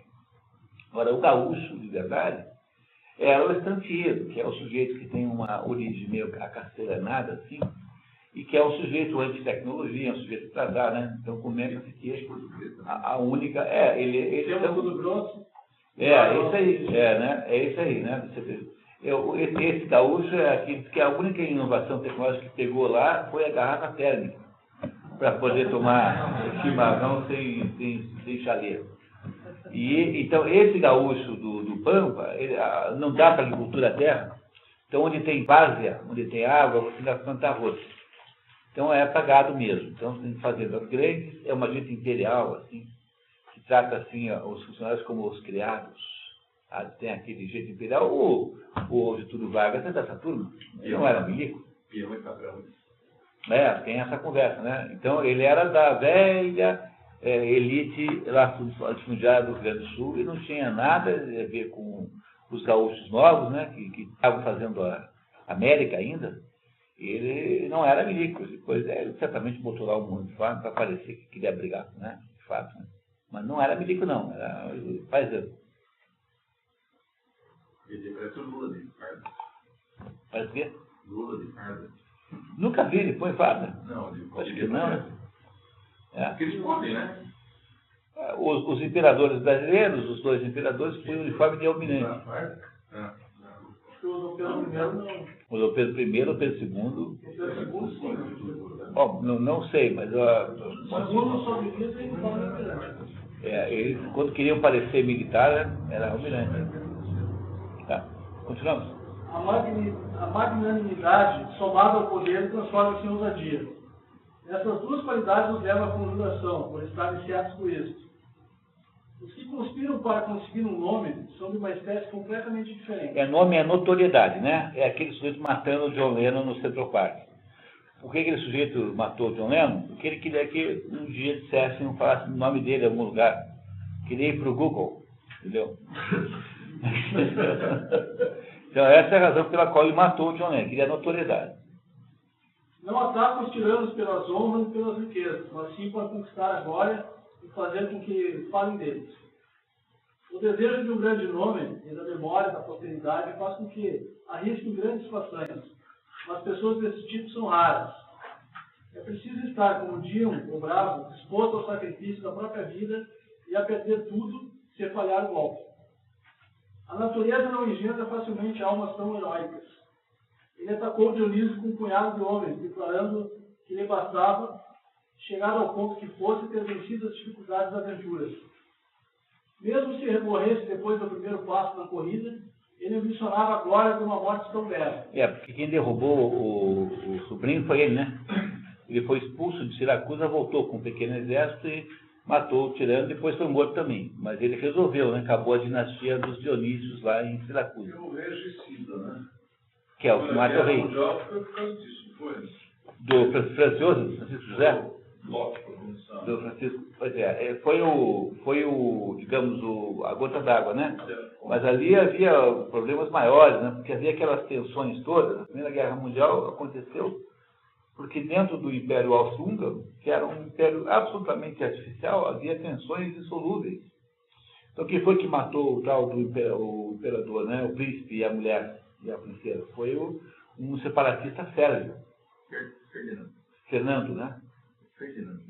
Ferdinand em alemão, em português é sempre Fernando. Ferdinand em alemão e em inglês, em português é sempre Fernando. Porque o alemão não sabe falar Fernando, fica sempre estranho, então botam Ferdinand para aparecer. Então esse Fernando José, né? É isso, né? Era o nome do homem, né? Foi morto por um terrorista lá. Foi uma história tristíssima, porque eles escaparam do atentado, e aí, horas depois, estavam passeando e foram desviar o caminho, e acabaram dentro, num beco sem saída, onde tinha um bar, onde o cara que tinha tentado matá-lo estava tomando cerveja. O sujeito olhou pela janela e falou assim, não é possível, meu dia de sorte. E foi lá e matou-os. Como se não tivesse jeito de escapar da morte naquele dia, né? É uma história incrível essa da morte. Mas aí houve aí como gota d'água, né? Havia ali problemas muito maiores. Mas aqui nesse caso, está falando de coisa muito mais simples. Você simplesmente vai lá e mata o outro e toma o poder lugar dele. Né? Quer dizer, é mais do que um pretexto, é mais do que uma gota d'água. É um mecanismo muito simples de trocar o poder. Né? O poder é trocado rapidamente. A tirania também se arruína, como qualquer outro Estado, pelo exterior, quando tem na vizinhança algum outro Estado mais poderoso no sistema contrário. O contraste das instituições faz nascer a vontade de agredir. E, quando toda uma nação almeja alguma coisa, executá-la assim que pode. Executa assim que pode. Os estados opostos, por exemplo, uma democracia vizinha a uma tirania, são tão inimigos quanto os oleiros ou são dos oleiros, no dizer Desildo, pois a última espécie de democracia é ela própria uma tirania. Então, os oleiros são dos oleiros, quer dizer, um é igual ao outro, são farinha do mesmo saco, como diria aqui em português. Então, está dizendo que uma tirania e uma demagogia são a mesma coisa, porque os dois sistemas vão acabar num tirano qualquer. Então, não há diferença nenhuma entre os dois sistemas. Oleiros são inimigos de oleiros. O mesmo ocorre com a monarquia e a aristocracia. Por isso, os lacedemônios e os siracusanos, enquanto foram bem governados, destruíram várias tiranias. Algumas vezes a tirania morre por si mesma, quando ocorre uma divisão entre os pretendentes, como outrora a de Geleão e, em nossos dias, a de Dionísio. A de Geleão foi destruída por Trasílogo, irmão de Hierão, bajulando o filho de Geleão à maneira dos demagogos, levavam-o à dissolução para reinar. A família e os cortesãos do jovem príncipe tentaram, por certo, reunir forças para salvar a tirania e se desfazer de Trasílogo. Mas os conjurados, tendo encontrado uma ocasião favorável, expulsaram-no todos. Quanto a Dion, que, à frente de um exército e com a ajuda do povo, expulsaram o jovem Dionísio, seu cunhado, também foi morto por sua vez. Como o ódio e o desprezo são as duas causas principais pelas quais se conspira contra a tirania, é necessariamente a pessoa dos tiranos que se liga ao ódio. No entanto, sua ruína, na maioria dos casos, procede do desprezo. Prova disso é que quase todos os usurpadores conservaram a soberania durante a vida, apesar do ódio público. Mas quase todos os seus sucessores perderam na incontinência. Incontinência significa em seguida, rápido. A vida dissoluta que levam faz com que caiam no desprezo. E dá 1000 ocasiões de Jesus defender. Então, uma coisa quando o povo tem ódio de alguém, outra coisa quando despreza. São muito diferentes os sentimentos. O ódio é alguma coisa que você controla com violência.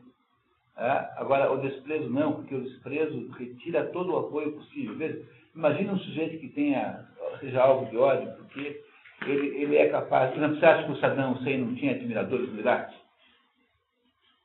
Então, um sujeito muito mau pode ter amigos. Uma vez eu perguntei para uma pessoa, não vou citar nós, porque fica assim chato, por que o Jaime Lerner não tinha amigos? Uma pessoa que tinha bastante conhecimento pessoal, disse assim, não, porque quem não tem capacidade de ter inimigos não tem direito de ter amigos. Então, uma pessoa no mundo da política, uma pessoa no poder, faz necessariamente ódios contra si. Mas esses ódios são contrabalançados pela impressão que se tem, por algum certo ponto de vista, de que você tem razão sobre algumas coisas. O Henrique Beil, que escreveu uma obra sobre política maravilhosa, é um desses autores básicos.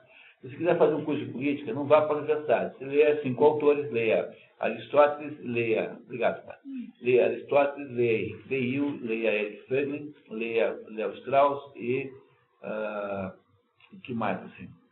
Por aí, mais ou menos esses 5. Entre eles a gente diz assim, olha, o único ponto de vista legítimo em política é o do governante, porque o governante é que está frente a frente à complexidade das fórmulas possíveis e impossíveis. Então, o Henrique Beil dizia que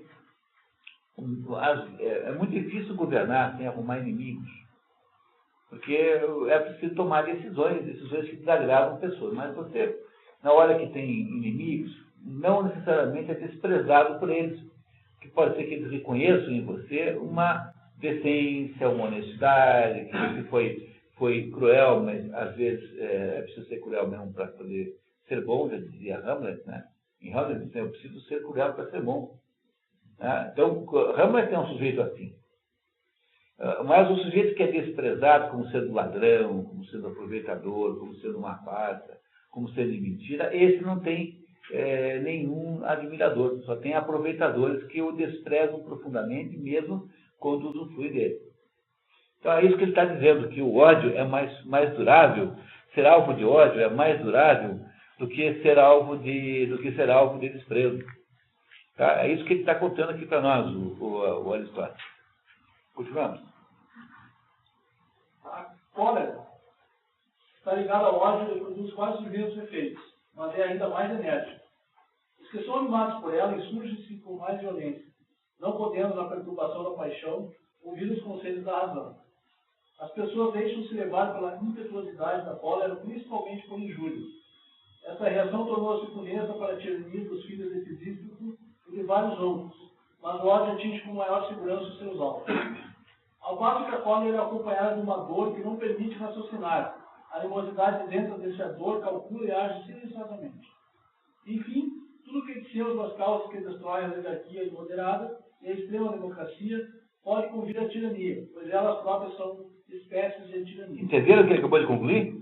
Quer dizer, a democracia moderada, a democracia desorganizada e a oligarquia moderada são espécies de tirania, porque vão se tornar tiranias logo em seguida.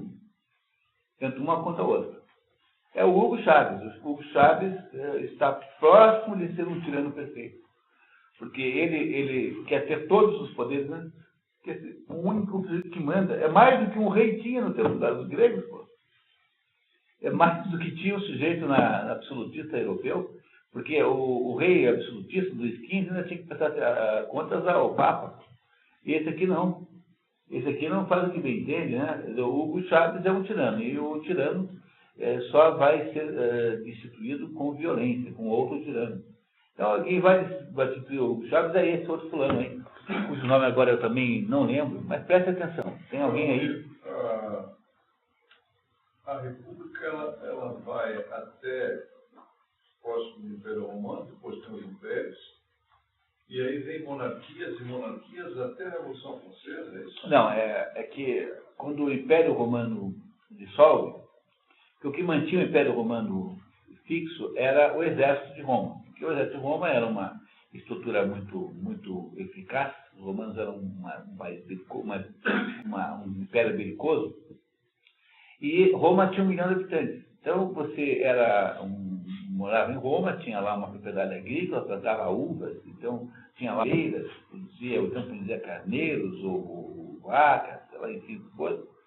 E você, uma vez por ano, ia lá para a sua propriedade agrícola, ver como é que estão as coisas, pegava lá o dinheiro, né, ia vender. E você morava, as famílias romanas moravam em Roma. Aí quando o Império Romano, quando Roma cai e o exército romano se desmorona, então agora como é que você faz para proteger a sua propriedade lá não sei aonde? Você tem que se mudar para lá, né, contratar um conjunto de capangas, e você então protege aquilo com base na violência. Então a sua propriedade está protegida porque você agora manda ali. Esse sistema de proteção do próprio proprietário, né, a autoproteção, é que dá origem ao feudalismo. Porque cada um desses feudos que vão nascendo são esses proprietários que foram se deslocando e foram mantendo então a sua terra sob a sua própria proteção. À medida que o tempo vai passando, você vai unindo 2 ou 3, por exemplo. Esse aqui vai, mata o vizinho, pega a terra dele. Esse aqui casa o filho com a filha, daí junta, quando os 2 velhos morrem, fica um reino só, um feudo só. E assim vai juntando. E vai havendo um processo de tentativa de reconstituir o império. Essa tentativa, ela só acontece pela primeira vez no governo de Carlos Magno, no ano 800. Então, Carlos Magno foi a primeira tentativa de reconstituir o Império Romano na Europa, mas agora sob o signo do cristianismo. Então, o Carlos Magno é coroado pelo rei, pelo Papa, no dia 25 de dezembro do ano de 800. Então, no dia 25 de dezembro, o Papa, põe a coroa em Carlos Magno, e é a primeira tentativa de reconstituir o Império Romano, chamado Império Carolíngio. Carlos Magno faz isso funcionar muito bem. Tem um filho, tem vários filhos, mas ele faz com sabedoria a escolha de um. E esse filho que ele escolhe reina mais 40 anos. Só que quando esse sujeito morre, esse filho de Carlos Magno, então, em vez de fazer o que o pai fez, né, e unificar o império num herdeiro só, o que faz? Divide pelos 3 ou 4 filhos que tinha, para não ter que escolher. E aí, então, aquilo se desmonta. Mais ou menos 70, 80 anos depois, antes do ano 900, já tinha desmontado de novo. Então, o que acontece? Não deu certo com os francos, com a tribo dos francos, agora vão pegar a tribo dos teutos, dos germânicos. E aí, então, você cria uma nova tentativa, dessa vez germânica, no sentido da outra tribo, né? Que é o Sacro Império Romano Germânico, que vai até o tempo de Napoleão. Ele o Sacro Império Romano Germânico, ele funcionou, claro que muito imperfeitamente o tempo todo, né? Nunca funcionou bem, até ser oficialmente desmontado por Napoleão Bonaparte no século XIX. E aí, então, o Sacro Império tenta fazer a união da Europa em torno do cristianismo, mas em torno de um governo central. Como se fosse a recuperação do Império Romano, agora sob uma nova forma. Mas o que não dá certo nunca é que no Império Romano não tinha conflito religioso, porque no Império Romano o sacerdote e o oficial do exército eram a mesma pessoa, como acontece também na Grécia. Não há conflito entre as coisas de César e as coisas de Deus. Mas como é que você faz para resolver esse problema, uma vez que Jesus estabeleceu que era para dar a César o que era de César e a Deus o que era de Deus? Então, quem é que manda nesses impérios europeus novos? Bom, se manda o Papa, se manda o poder religioso, que é a forma medieval, aí o príncipe manda menos. Mas o príncipe que manda pouco não gosta de mandar pouco, então ele fica o tempo todo tentando derrubar o Papa. E essa luta que há, então, entre a casta número 1, que é a casta espiritual, e a casta temporal, ela não se resolve jamais, a não ser circunstancialmente e localizadamente. Então, o modelo medieval era um modelo que funcionava mais ou menos assim, mas com grandes conflitos e com grande instabilidade. Quando chega em 1314, os templários são queimados a mando de Filipe IV Belo. E o Filipe IV Belo fez não só a conspiração contra os templários, também porque lhes devia dinheiro, como também faz a transferência do papado para Avignon. O papado sai de Roma, fica 70 anos numa... Ele não só mata todos os papas que ele consegue, todos os papas que não estão com ele mata. E até que ele consegue finalmente induzir, né, influenciar a escolha de um papa francês. E é esse papa francês quem decreta a ilegalidade dos templários, e é esse papa francês que topa transferir o papado para Avignon, onde ficou 70 anos do papado. 70 anos o papa morava em Avignon. Aí é claro que os italianos não concordaram, então tinha um papa em Avignon e tinha outro em Roma. Né? Tinha 2 papas. Teve um momento, teve 3, porque houve lá em Roma uma querela sobre quem era de fato o papa, então ficaram 2 brigando, não tinha 2 em Roma, 1 em Avignon. Tinha 3 papas.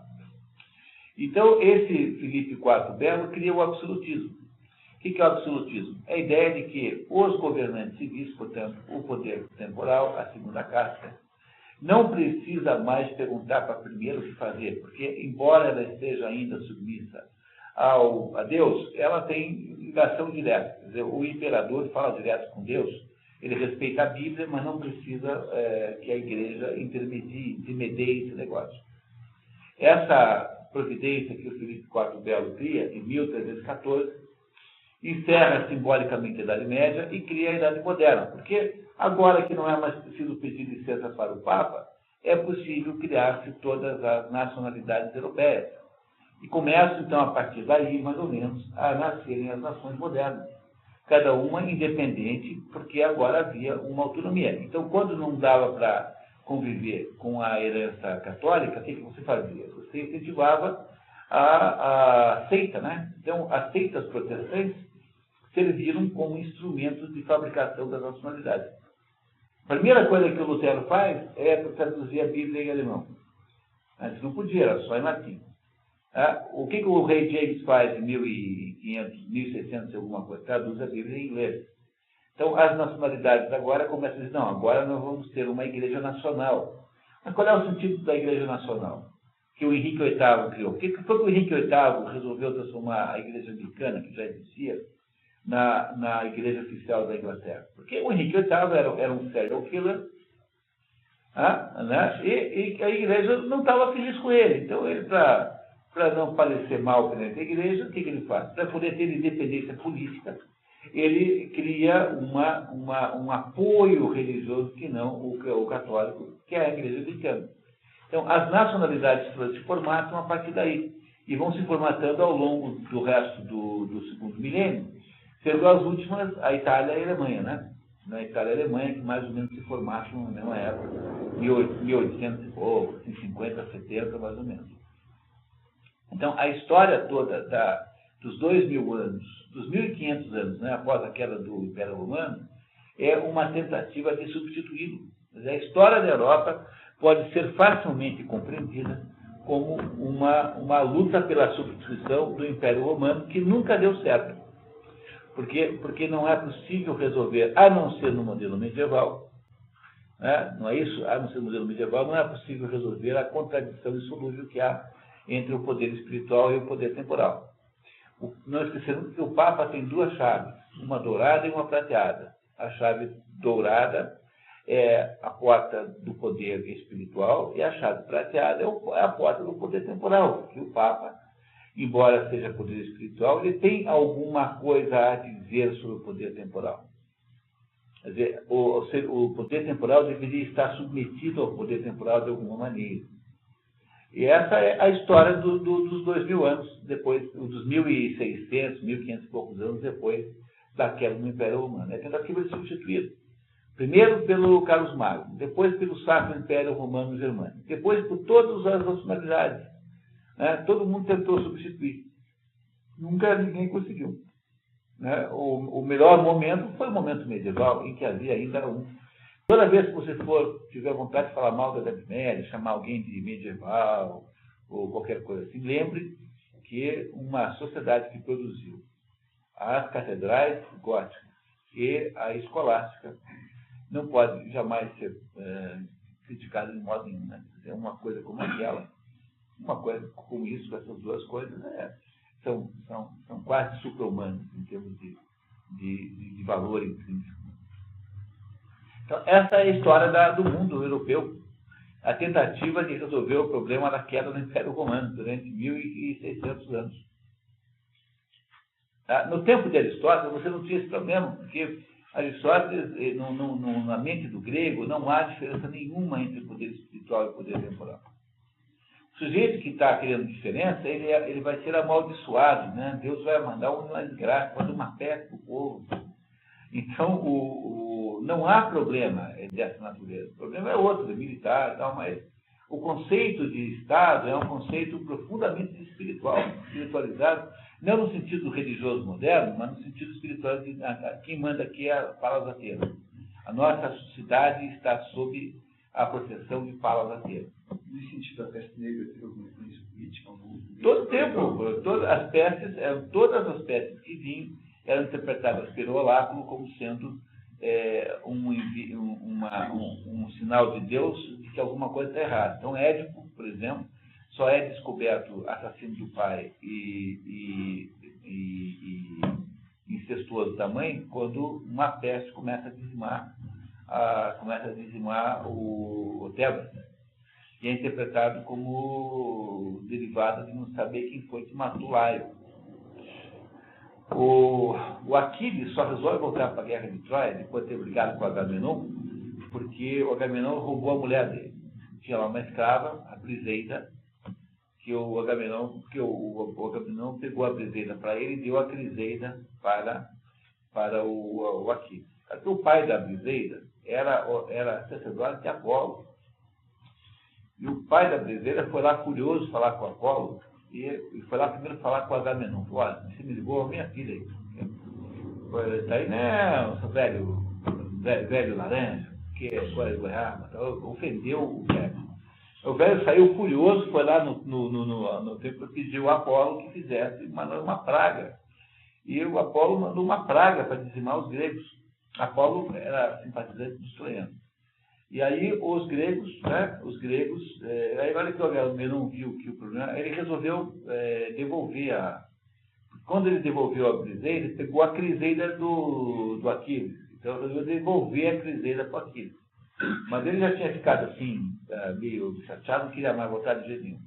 Mas você vê como esse negócio era todo visto como desgraça, quer dizer, não, era um mundo em que o patriotismo no sentido moderno não existia uma ideia de subordinação a uma missão, ao destino, era muito diferente do mundo. Para entender a cabeça do grego, é muito difícil hoje em dia. Você tem que ler lá o Paideia. Quer dizer, o grego tinha uma figura que era os titãs, os titãs é uma geração de deuses. Então, os titãs, meio homem, meio deus. Não, os titãs são deuses plenos. Os titãs não são mistos, eles são deuses plenos. É o nome que se dá a uma geração de deuses, todos irmãos, que fazem uma rebelião no Olimpo. Mas são todos deuses. Acho que os deuses gregos não são como o deus cristão. Por exemplo, Zeus, provavelmente disso, ele só era Zeus porque ele tinha matado Cronos, que é o pai dele. Cronos só era o Cronos porque tinha matado Urano, que era o pai dele. Então, o Zeus morria de medo de ser derrubado. Tanto é que o Prometeu o chantageia com um segredo, que é o segredo de quem é que iria matá-lo, e de que seria o Hércules. Quem é que iria derrubá-lo do poder. Então, os deuses gregos, eles não são entidades como nós imaginamos, mas são muito mais características da condição humana. Então, por exemplo, você tem discórdia, uma característica, então tem uma chamada discórdia. Então, são características da humanidade que são transformadas em deuses.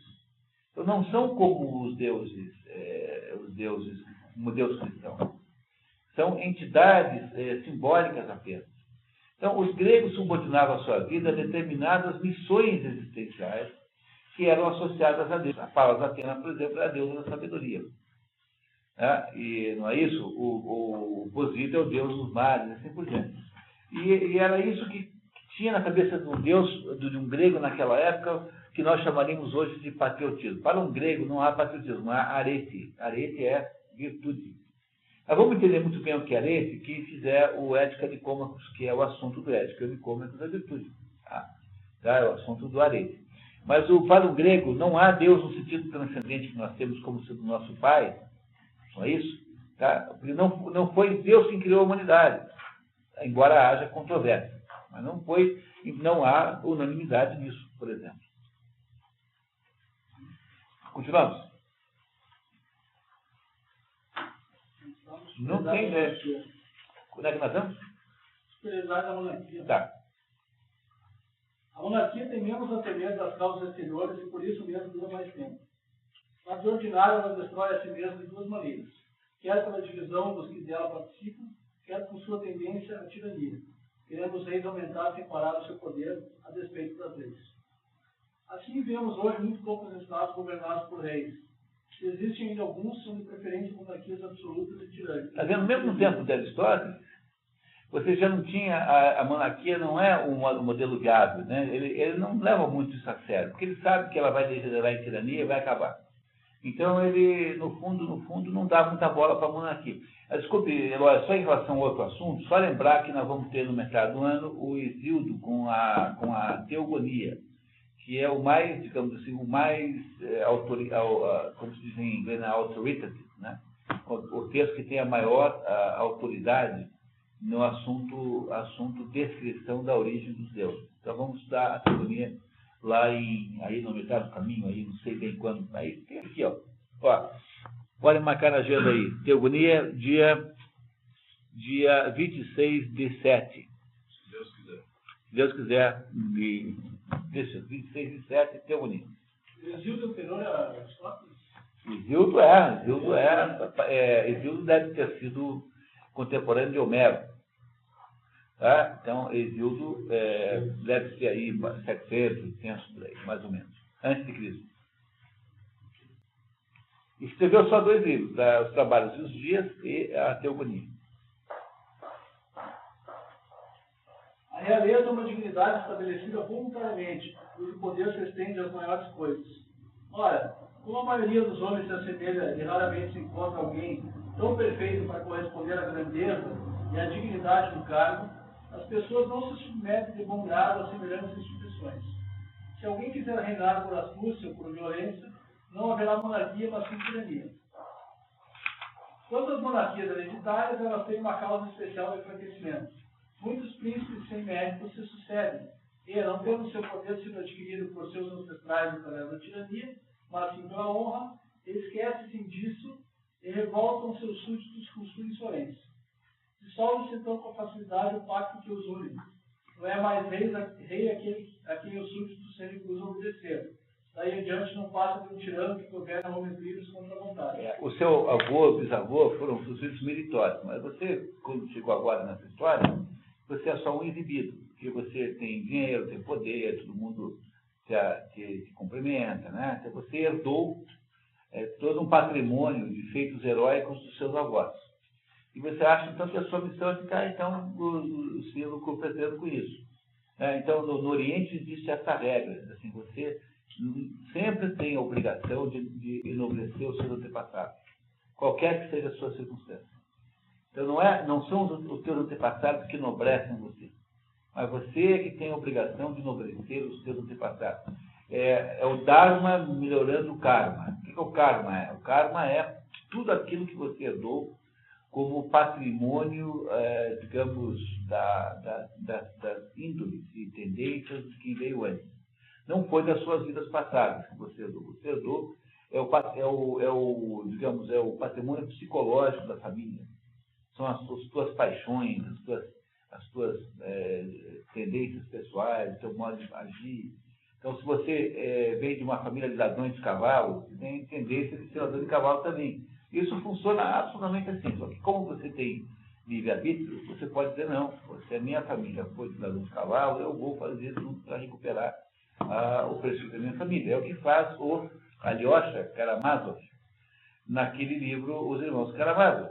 A função do Alyosha, no final, é dizer assim, não, os Karamazov não são gente de baixo padrão, de baixa extração, ladrões, safados, sem vergonha. Os Karamazov são gente decente, porque eu fiz um ato decente para melhorar o padrão moral da minha família. Se você for melhor que os seus passados, você os enobrecerá. Quando você não faz isso, é um rei que não faz isso, o que acontece? Você vira um sujeito sem mérito que obtém o desprezo dos outros e em seguida você é derrubado. É o que está acontecendo aqui. Pouca duração das tiranias. Historicamente, a monarquia tirânica é, justamente como a oligarquia, a forma de Estado menos duradoura. A mais longa tirania foi a de Ortógoras e de seus descendentes, Licícia. Durou 100 anos. Olha só os descendentes. O Ortógoras teve entre os descendentes do Clístenes, que foi um implantador da democracia em Atenas, e que por sua vez é avô de Péricles. Péricles é o governante ateniense mais ilustre, né? Aquele do tempo que antecedeu a filosofia, mas foi quem fez essa Grécia monumental que você visita hoje. Fez o Partenon, né? O Partenão, fez aquelas estátuas todas, contratou o Fídias como escultor. Então o Péricles foi o grande governante grego de todos os tempos. E esse sujeito pertence a essa dinastia aí que começou com Ortógoras. A causa dessa duração foi que essa dinastia tratou com moderação os súditos e, na maior parte dos casos, se conformavam com as leis, esforçando-se por contentar o povo. Somente a isto que Clístenes não era um guerreiro desprezível e, ademais, amava a justiça. Dizem que ele chegou a coroar o juiz que lhe fora adverso na adjudicação dos prêmios dos combates ginásticos. Segundo alguns, este magistrado é aquele cuja estátua ainda se vê na grande praça de Cício. Que não se vê mais porque hoje em dia não há apenas ruínas de Cício. No tempo da história ainda havia lá uma estátua, mas hoje em dia não existe mais. Conta-se igualmente que Pisístrato, citado diante do Aerópago, se submeteu à sua jurisdição. E deu o tirano que fala assim, bom, vocês querem me julgar? Tá bom, estou aqui, pode me julgar. Eu aceito o veredito do povo. Isso não é uma coisa que o tirano faz, né? De modo geral, né? A segunda tirania quanto à longevidade é dos Cipsélidas, em Corinto. Durou 73 anos e meses. E 6 meses. Cipselo reinou 30 anos. Periandro 40. Epstamético, filho de Gorgias 3. A causa dessa duração também foi que Cipselo tratava o povo com bondade e todo o seu reinado transcorreu sem que contratasse guardas. Periandro teve os costumes de um tirano, mas foi bom general. A terceira foi a dos Pisístratas, em Atenas.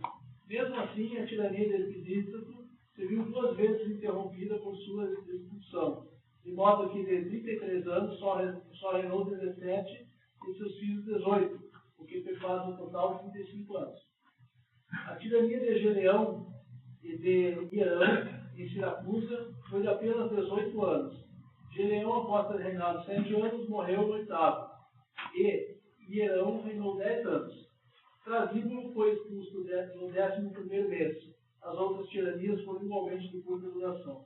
As tiranias não duram, portanto, não é alguma coisa que ele possa sugerir como modelo. Ele não está contrário às tiranias, exceto a tirania exagerada, despótica, né? Há tiranias aceitáveis, né? Vocês viram naquele primeiro modelo que vocês receberam. Mas o Aristóteles está todo o tempo nos dizendo que o único governo que tem cabimento mesmo é aquele em que você pega um pouco de democracia, mistura com um pouco de oligarquia e pega o melhor dos dois e faz a tal da república, no sentido estricto. Porque no sentido lato, todos esses governos são repúblicas, exceto os monárquicos. Então, no sentido estrito, a república é aquele sistema do meio, que ele acha que é o único sistema que tem cabimento de existir e é o que ele gostaria que existisse daí para frente. Uma tirania, como diz aqui, que trata o povo com bondade, respeita as leis, é justa, não se aproxima de uma monarquia. É uma tirania benigna, digamos assim, é mais durável contra as outras. As monarquias são duráveis, até o certo ponto, né? Mas mesmo assim é um modelo inferior à república que ele acha que é o modelo que devia ser só esse.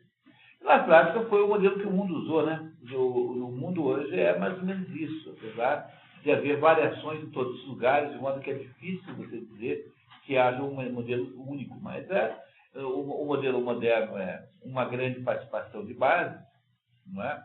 Com alguma seleção de governantes, porque todo o ponto que o Aristóteles insiste em ter é que tem de haver uma oligarquização dos governantes. Não pode ser qualquer um.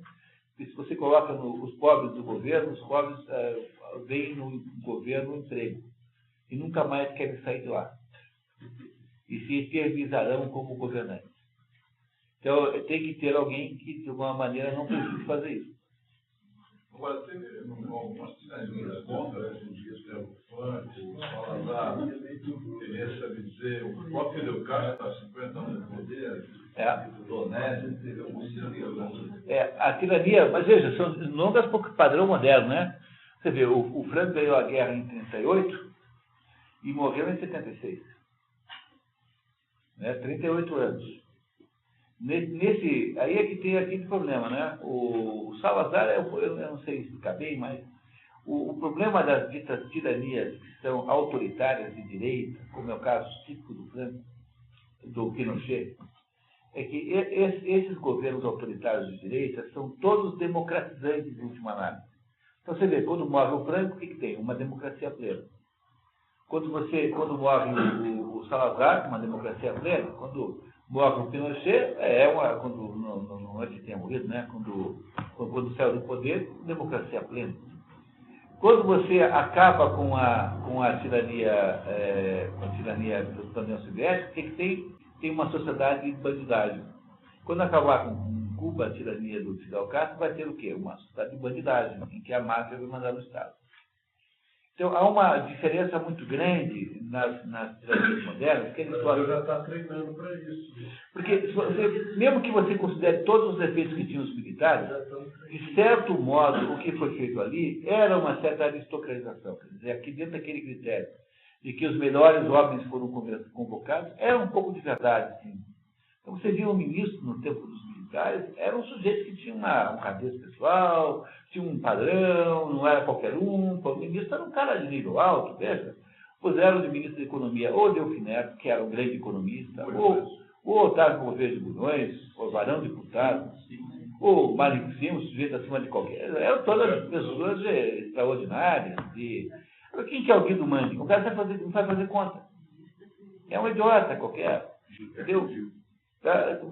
Você tem uma queda de nível, quer dizer, que tem toda a cara de demagogia que você não tinha antes. Né?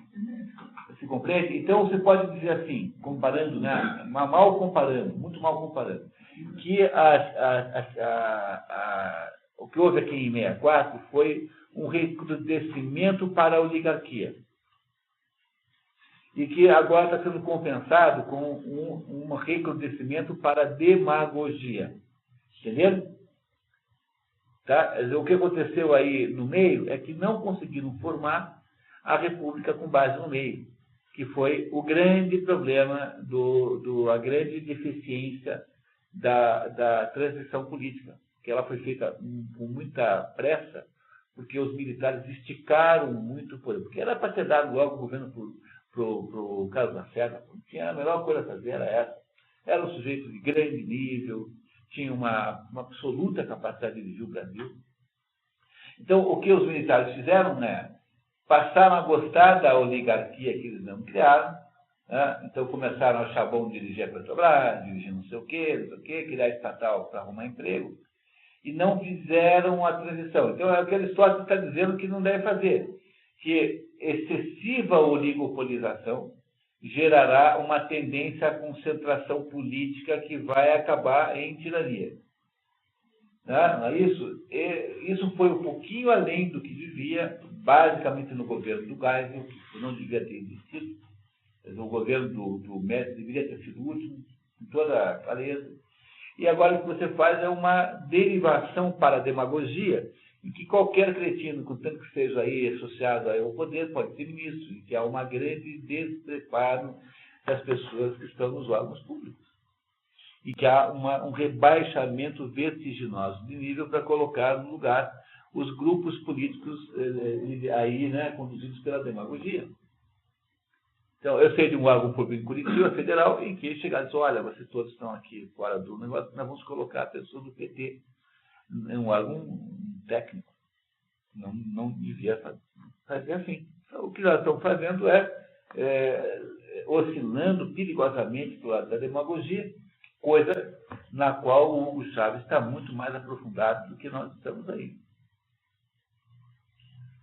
Então, como vocês podem ver pela comentário que o Aloy fez, que há uma instabilidade, todas as situações são instáveis por natureza. E a questão é saber só como você oscila, entendeu? Imagine um prédio muito alto. Um prédio muito alto balança. Não dá para não balançar, é impossível não balançar. Mas o que interessa não é que ele não balance, é até bom balançar. Ele tem que balançar dentro de uma determinada, um certo espectro, de um certo desvio padrão do centro. Porque se você balança mais para um lado para o outro, cai. Né? Não pode deslocar muito o ponto de equilíbrio do prédio. Daí ele cai. Então, o que a engenharia que Aristóteles está propondo é uma engenharia que seja densa de classe média, né, densa no centro, para impedir que vire ou uma oligarquia que tenderá à tirania, ou uma democracia que tenderá à demagogia, portanto, também à tirania. A palavra ditadura entra quando na história? A palavra ditadura? A palavra ditadura é inventada pelos romanos, mas a natureza da ditadura existe o tempo todo. É o que eles chamam de despotismo aqui, no tempo de Aristóteles. Em cada lugar vai ter um nome diferente. Então, ditadura sempre existiu. O que é ditadura? São as formas mais degeneradas de monarquia ou de oligarquia. Então, isso são ditaduras. Então, quando um determinado grupo pequeno, uma pessoa só, toma um conjunto de liberdades sobre os outros que não estão na lei, que são excludentes dos outros todos. Então, são formas de ditadura. É uma palavra popular. Ela terá uma nomenclatura conforme a época, a história, o país, o que for. Semelhante à tirania. A tirania é um tipo de ditadura, né? É isso. Paramos um pouquinho, pessoal, para tomar um café? Voltamos daqui a 10 minutos, que tal?